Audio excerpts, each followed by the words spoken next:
반갑습니다. 페미니즘으로 철학하기 네 번째 시간 시작하도록 하겠습니다.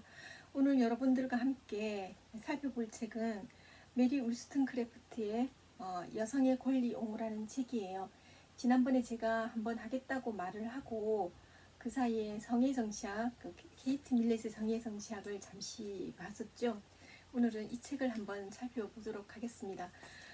메리 울스턴크래프트는 이 책을 통해서 무엇을 이야기하고 싶어 했을까?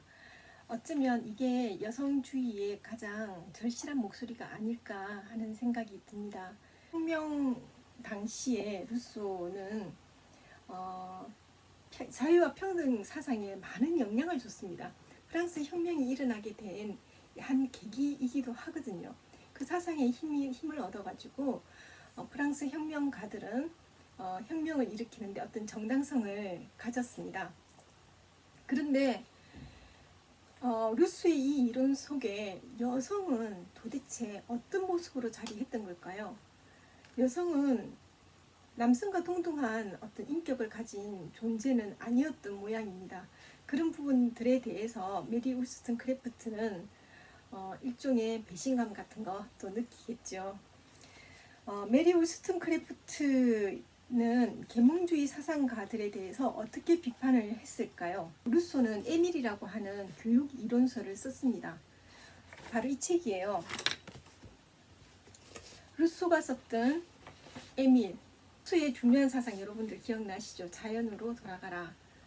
남성과 동등한 권리를 가지려면 여자들도 똑같이 힘쓰는 일도 해야 되는 거 아니야? 뭐 머리 쓰는 일이야. 남자나 여자나 똑같이 할 수 있지만 그래도 머리 쓰는 일조차도 여자들보다 훨씬 더 남자들이 더 합리적이고 이성적으로 판단할 수가 있어 라고 생각을 한단 말이에요. 어쨌든 우리에게 드러나는 가장 직접적이고 가장 분명한 현상은 여성의 육체입니다. 근육이 없는 여성의 몸이라는 거죠.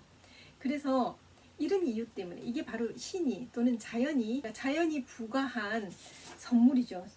이런 것들에 충실한 것이 가장 중요하다라고 생각을 했던 겁니다. 책 속에 있는 내용을 이렇게 인용을 합니다. 여성은 남성을 기쁘게 하고 그에게 복종하기 위해 창조되었다는 것, 그리고 스스로를 자신의 주인에게 적합하도록 만드는 것이 그의 의무라고 추론한다. 그래서 여성의 의무라는 것은 남성을 지배하거나 세상을 선도하는 역할이 있는 것이 아니라 주인에게 복종하는 것, 일종의 노예가 주인을 따르는 것처럼 그렇게 하는 것이 여성의 덕이다라고 생각을 했던 거죠. 이건 어쩔 수 없이 그렇게 태어난 여성의 몸 때문이다라고 이야기를 하는 겁니다. 우리가 에밀의 내용, 물론 이것도 메리 울스턴크래프트가 이제 인용했던 것을 재인용하는 것인데요. 한번 보도록 하겠습니다. 이로부터 우리는 양성의 다른 구조들로부터 세 번째 결론을 추론한다. 그것은 가장 강한 자가 외관상으로는 주인이어야 하지만 실제로는 가장 약한 자의 종속적이어야만 한다는 것이다. 그것은 경박한 무용의 과시나 보호자로서의 허영이 아니라 변치 않는 하나의 자연 법칙에 기인한다. 남성은 여성의 즐거움에 좌우될 수밖에 없었고 자신이 가장 강하다는 것에 대한 여성의 동의를 얻어내기 위해서 여성을 즐겁게 하려고 노력하게 되었다. 루소가 여성들은 자신의 연약함을 부끄러워하기는커녕 오히려 그것을 하나의 권리로 여긴다라고 표현을 하고 있습니다. 하지만 오히려 여성들이 그것을 통해서 희생해야 하는 것들을 생각하지 못하고 있는 거죠. 메리 울스턴크래프트는 바로 이런 부분들을 지적하고 있습니다. 또 다음 부분을 한번 읽어보도록 하죠. 루소는 다음과 같이 말한다. 남성과 여성이 기질과 성격에서 동일하게 구성되지 않았고 그래서도 안 된다는 것이 일단 증명되었다. 루소가 하는 말이에요. 그리고 그들이 같은 방식으로 교육되어서는 안 된다는 것이 당연히 뒤따르게 된다. 자연의 섭리를 추구하면서 남성과 여성은 실제로 조화롭게 행동해야 하지만 같은 일에 종사해서는 안 된다. 그들의 일의 목표는 같아야 하지만 그들이 그것을 완수하기 위해서 취해야 하는 수단들, 그리고 중요하게는 그들의 취향과 기질들은 달라야만 한다. 이렇게 루소는 이야기합니다. 그러니까 남성과 여성은 다르게 서로 만들어졌다라고 이야기를 하고 있고요. 그렇기 때문에 여성들의 교육은 항상 남성들과 관계하되 남성들을 기쁘게 하고 남성에게 유익이 되게 하는 것, 그렇게 교육을 받아야 한다라고 루소가 이야기하고 있습니다. 이렇게 얘기하죠. 우리의 사랑과 존중을 받을 수 있도록 되는 것. 우리가 어릴 때는 우리를 교육하고 우리가 자라는 동안은 우리를 돌보고 우리를 위로하고 우리에게 충고를 해주고 우리의 인생을 안락하고 기분 좋게 하는 것, 이것들은 언제나 여성들의 의무고 그들이 어릴 때부터 받아야 하는 교육의 내용이다. 이런 것들이 지켜지지 않으면 우리는 행복해질 수 없다라고 루소가 얘기를 합니다. 이때 우리는 누구를 가리키는 걸까요? 인간인 남성, 인간과 남성을 동일시하고 있는 건데요. 이들의 행복을 이야기하는 것이고 여성들이 그것을 통해서 겪게 되는 어떤 고통이나 또는 절망감이나 이런 것들에 대해서는 전혀 생각하지 않는다는 것이죠. 일단은 선택의 자유라는 게 있습니다. 내가 어떤 삶을 선택할 것인가는 인간이 가지고 있는 권리예요. 자기가 선택할 수 있는 자유를 가질 자유인 거죠. 근대 이후에 개인들은 전부 자유를 갈망합니다. 그것이 인간의 가장 기본적인 권리라고 얘기하고요. 그리고 자기가 선택한 것에 대한 책임은 자기가 지는 것인데 여성에게는 그러한 선택의 자유가 주어지지 않았습니다. 이렇게 하는 것이 너네들에게 편하지 않아? 그러니까 너네들이 이렇게 하는 게 좋을 거야 라고 생각을 한다는 거죠. 모든 것들을 규범화해서 그 규범된 틀 속에 넣는 것. 이때 판단의 주체는 바로 남성들이었고 이 남성들은 우리의 행복이라고 하는 것 속에 남성의 행복만을 생각했던 것 뿐이지 그 안에 여성의 행복까지 넣지는 않았던 것 같습니다. 또 계속 읽어보죠. 소녀들은 아주 어린 시절부터 옷을 좋아한다. 아름답다는 것에 만족하지 못하고 그들은 남들에게 그렇게 여겨지기를 갈망한다. 아름답다는 것을 갈망하는 것은 남성도 마찬가지죠. 남성들도 옷에 관심이 많아요. 여자들도 관심이 많지만 근데 루소는 특히 여성들, 소녀들에게 훨씬 더 강조점을 두고 있습니다. 게다가 아름답다, 미 추구에만 관심을 두는 것이 아니라 남들도 그렇게 나를 바라봐 주기를, 결국은 내가 나 스스로 나의 스타일을 완성하는 것이 아니라 남에게 어울리고 남에게 보기 좋은 스타일로 자신을 맞춰가는 거지. 이렇게 수동적인 존재이고 여성들은 원래부터 그런 수동성을 좋아한다라고 이야기를 하고 있는 거예요. 그래서 이렇게 얘기합니다. 우리는 그들의 모든 뽐내는 꼴들을 통해서 이러한 생각이 그들의 관심을 장악하고 있음을 알 수 있다. 여성들의 관심은 온통 어떻게 하면 남에게 예뻐 보일 수 있는가에 온통 쏠려 있다라고 얘기하는 거예요. 그런 이유 때문에 우리가 이제 최근에 나왔던 탈고르셋이 바로 이런 것이죠.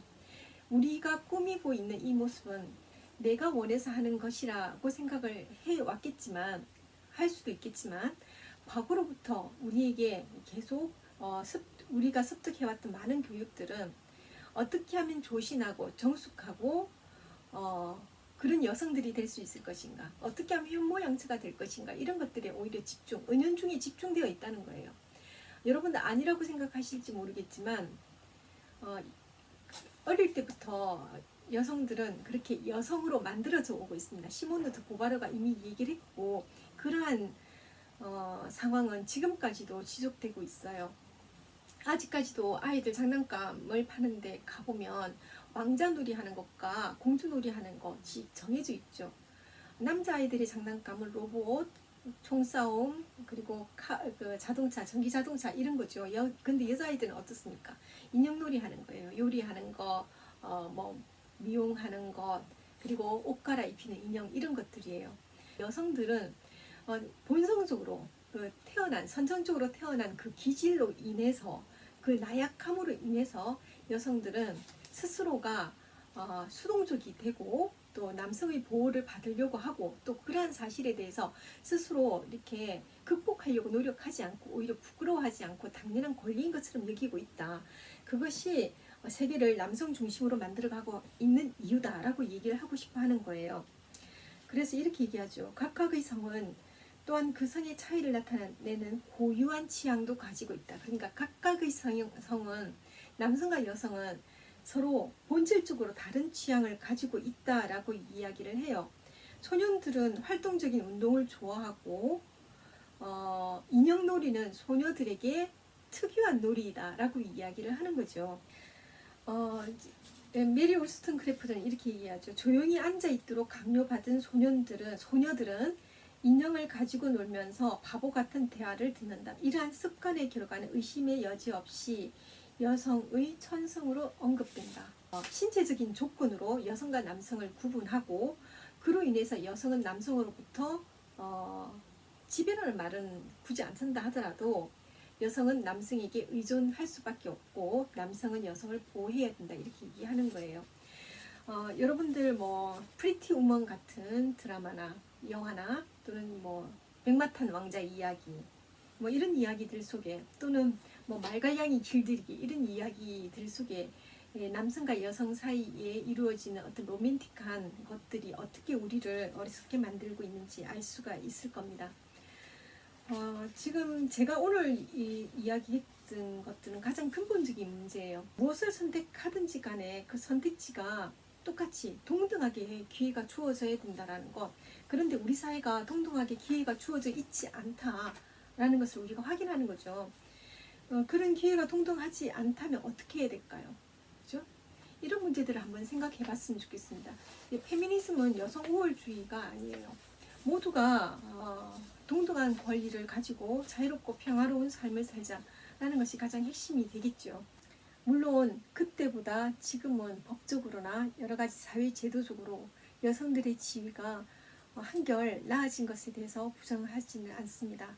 누구나 동등하다라고 하는 법적인 조항들이 잘 지켜지고 있는 듯 하지요. 하지만 이번 코로나 사건들을 접하면서 아직까지도 여성들은 사회에서 제2의 성, 그러니까 부가적인 존재 또는 잉여적인 존재로 남아있다는 것을 우리가 확인하고 있습니다. 결국 역사는 승자의 기록이라고 얘기를 합니다. 그렇기 때문에 여성의 이야기는 역사 속에 남을 수가 없었던 거예요. 여성들은 그래서 지금 자신의 목소리를 내려고 하는 거죠. 그래서 지금은 어떠한가, 지금의 여성들은 어떠한가 라는 것들을 우리가 확인해 보기 위해서 최근의 책들도 한번 살펴보려고 해요. 그래서 다음 시간에는 포스트 코로나 사회, 이번에 최근에 나온 책인데 몇 년도에 나왔냐면요 2020년 5월 29일에 발간된 책이네요. 이걸 한번 살펴보도록 하겠습니다. 뭐 코로나 이후에 여러 가지 사회적인 어떤 현상들이 일어났고요. 아마 이제 새롭게 아마 재편될 수도 있겠죠. 앞으로의 삶이 어떻게 펼쳐질지 굉장히 두렵기도 하고요. 한번 이제 읽어보고 뭐 여러 가지 책들이 많이 나와 있을 겁니다. 여기에 관련된 여러 가지 이야기들, 우려들 되게 많을 건데 그 중에 하나예요. 한번 살펴보도록 하겠습니다. 감사합니다. 다음 시간에 뵙겠습니다.